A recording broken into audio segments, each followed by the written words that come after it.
ठीक है, जगदीश जी कुछ कहना चाह रहे हैं, जल्दी बात करिए, फिर उसके बाद हम एक बार पंकज जी की तरफ भी जाएंगे। जगदीश जी, मैं कहना चाह रहा हूँ, सैयद भाई जुड़ गए, बहुत अच्छी बात है।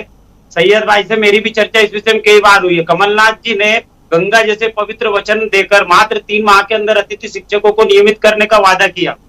ये सब लोग नेतागिरी चमकाने में रह गए और छोटे छोटे जितने भी संगठन थे, जितने कर्मचारी थे, जिन्होंने उनकी सरकारें बनाई, उनका शोषण किया।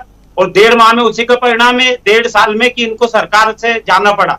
ज्योतिरादित्य सिंधिया जी हमारे लिए सड़कों पर उतरे। उन्होंने ये मानते हैं कि उन्होंने हमें ढाल और तलवार बनाकर सरकार का परिवर्तन कर दिया, लेकिन वो हमारी ढाल और तलवार अब बीजेपी में आके बनेंगे। पंकज चतुर्वेदी जी हमारे साथ है, ये उनके ग्रुप से आते हैं। ये इनको सिंधिया जी तक ये बात पहुंचाना चाहिए कि जिन अतिथि शिक्षकों को आपने ढाल और तलवार बनाकर सड़कों पर उतरने का बोला और कमलनाथ जी की सरकार को गिराया, आज उन अतिथि शिक्षकों को आपको प्राथमिकता से नियमितीकरण करवाना चाहिए। आज ही हमने ऑनलाइन आंदोलन चल रहा है, हम लोगों का वेतन जगदीश जी, आप में बहुत सारी क्वालिटी है नेता बनने की। कोई जब भविष्य में, मतलब मैं एक सलाह दूंगा आपको कि जब भी आपका मन हो तो राजनीति में जरूर आइएगा। एक बार हम दिव्या का रुख जरूर करते हैं। दिव्या, मैं ये समझना चाहता हूं कि इस मसले को लेकर आपने टॉप के जो लोगों से आवाज उठाई होगी, जाके आपका संगठन मिला होगा, सरकार की तरफ से क्या कहा गया, क्यों आपकी वेटिंग लिस्ट जो है पटवारियों की वो क्लियर नहीं हो रही? दिव्या,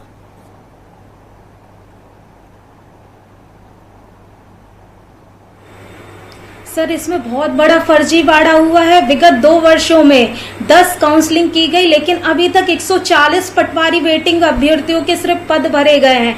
क्या मैं सरकार से पूछना चाहती हूँ कि काउंसलिंग में पद भरे जाते हैं कि एक जिले से दूसरे जिले में पहले से पदस्थ पटवारियों का ट्रांसफर किया जाती? ऐसी काउंसलिंग तो मैंने कभी नहीं देखी है। क्यों श्योपुर में 127 पद ज्यादा हो गए? ये किस तरह की काउंसलिंग हुई? क्या इसमें सरकार का कोई दबाव नहीं था? राजस्व विभाग के अधिकारी अपनी मनमानी करते गए और सरकार भी इनके साथ थी इनकी मनमानियों में।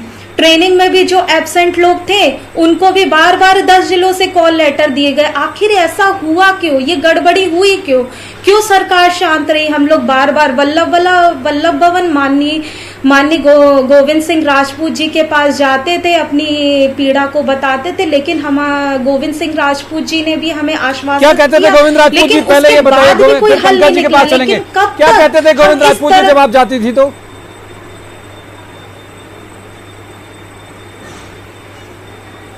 गोविंद सिंह राजपूत जी के पास मैं जाती थी तो सर मेरे को आश्वासन देते कि हम करेंगे, लेकिन वल्लभ भवन में बैठे राजस्व विभाग के अधिकारी उनकी बात मानने को तैयार नहीं थे।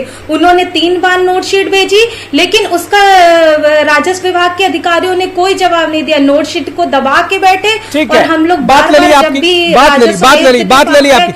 ली पंकज जी की तरफ चलेंगे।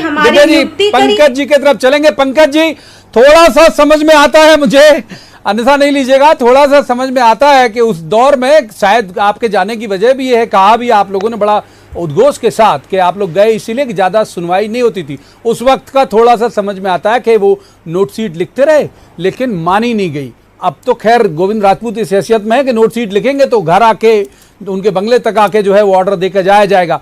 तो आप कुछ करेंगे सर इन लोगों के लिए? पंकज जी, देखिए प्रवीण जी, वो चलो की सरकार थी और पूर्व मुख्यमंत्री जी यही हश्र करते थे मंत्रियों की अनुशंसाओं का जो आम जनता के हित की होती थी।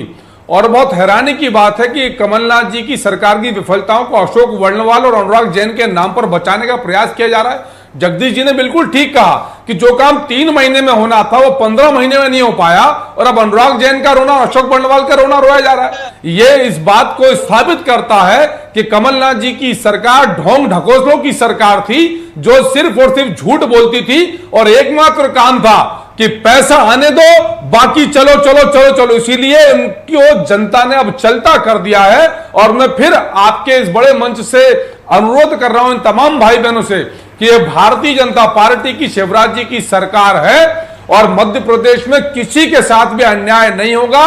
सारे भाई बहनों को इंसाफ मिलेगा। और जिस प्रकार की ठीक है सर, माफ कीजिए, वक्त इतनी ही चर्चा की इजाजत देता है, लेकिन मैं एक जिम्मेदार चैनल होने के नाते ये कमिटमेंट करके जाऊंगा, बिना जो पॉलिटिशियन के कमिटमेंट टूट सकते हैं, हमारा नहीं टूटेगा।